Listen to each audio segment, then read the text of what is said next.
బిడ్డని ఈమె ప్రక్కలో వండుకోబెట్టి బతికున్న బిడ్డను తీసుకెళ్ళి తన ప్రక్కలో వండుకోబెట్టుకుంది.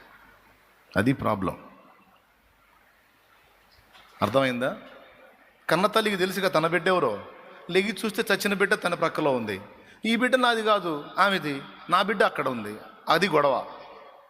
నీ చచ్చిన బిడ్డను తెచ్చి నా ప్రక్కలో పండుకోబెట్టి నా ప్రక్కన ఉన్న నా పసిబిడ్డను తీసుకెళ్ళి నీ బిడ్డగా నువ్వు చేసుకున్నావు, ఇది న్యాయం కాదు, నా బిడ్డను నాకు ఇవ్వని గొడవ. ఇది రాజు దగ్గరికి పోయింది. రాజు ఏం చేశాడు? అసలు తల్లిని పసిగట్టాలంటే దానికేమో గంటల వ్యవధి తీసుకోవాలా, ఒక 2 రోజులు వాయిదా వేయలే. తక్షణమే సైనికుడిని పిలిచి పోయి ఆ బిడ్డను తీసుకొని 2 ఖండాలు చేసి చెరో ఖండం ఇచ్చేయమన్నాడు. ఈ సైనికుడు అక్కడ దాకా పోయేసరికి కన్న తల్లి పెద్దగా కేక పెట్టింది, అయ్యా నా బిడ్డను ఏం చేయొద్దు. కానీ తల్లి తన బిడ్డ తెచ్చిందే ఆ తల్లి మౌనంగా ఉంది. ఎందుకు? నా బిడ్డ తెచ్చింది, దాని బిడ్డ కూడా చావాలి.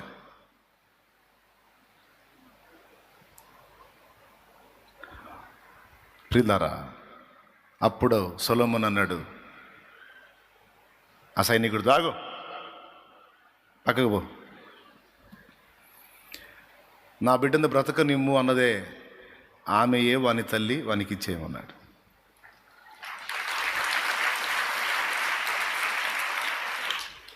ఈ దుర్మార్గులను తీసుకెళ్ళి కారాగారంలో పడేయండి అన్నాడు. ఎలా చెప్పగలరంటే, కన్న తల్లి ప్రేమకు మించిన తీర్పు, న్యాయం ఇంకొకటి లేదురా, అక్కడే బయటపడింది. అవతల దాని బిడ్డ కాదు కాబట్టి చచ్చినా పర్వాలేదు అని మౌనంగా ఉంది. కన్న తల్లి కాబట్టి ఎక్కడుంటేనే నా బిడ్డ క్షేమంగా ఉంటే అంతే చాలని అందరి తల్లి. అది తల్లి ప్రేమ.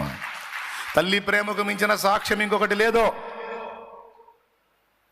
తల్లి ప్రేమకు మించిన సాక్ష్యం ఇంకొకటి లేదు. దీన్ని బట్టి ఏమర్థమవుతుంది మీకు?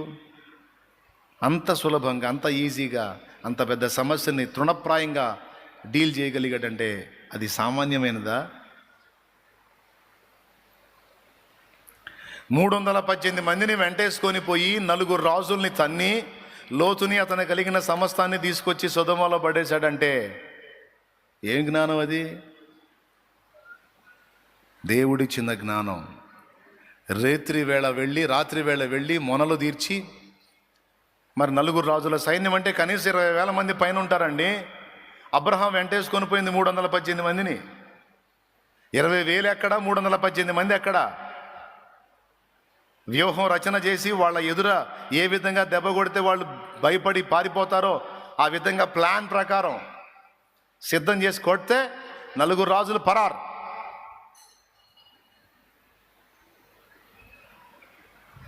318 మందితో 4గురిని.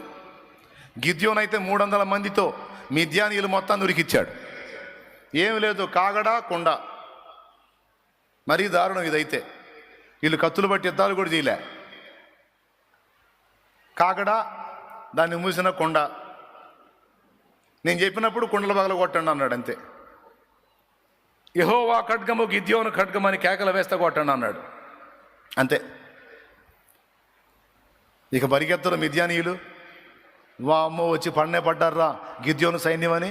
ఎంత సైన్యం? 300 మంది.